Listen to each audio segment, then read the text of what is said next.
Hello, হ্যাঁ ভাই বলেন। হ্যাঁ আমি বাজারে বসে আছি, আসেন আসেন। হ্যাঁ আপনার জন্য আমি অপেক্ষা করছি, আসেন।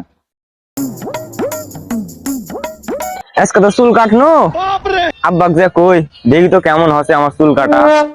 আমার তো ভালোই লাগিচ্ছে, আমার সে লাগিচ্ছে। আব্বা কি আছে রে বা? দেখো তো আমার চুল কাটা কেমন হচ্ছে। কেমন চুল কাটেছে? হাই হাই, টাকা পয়সা গুলা নষ্ট করেছে। চুল কি কি চুল কাটেছে? এলা এলা চুল, এলা চুল দেখলে বলা কে কি করবে জানিস? আর মান সম্মান থাকবে? এগুলা চুল কে কাটবার কাছে? টাকা পয়সা এই তো কষ্ট বিষ্ট করে খাতা খুঁটা লিয়ে আসে, তুই যে চুল কাটার জন্য 100 টাকা দিনো, আর তুই যে এবার চুল কাটেছ নাকি? ছেলে মালার নাম কি ক? মাখানে তাড়াতাড়ি দে, নাম্বার দে। হারামজাদা সাল বালেক মানুষ করে পড়াশোনা করা কি লাভ? আমার সোগাইতে সব হারামজাদা সাল।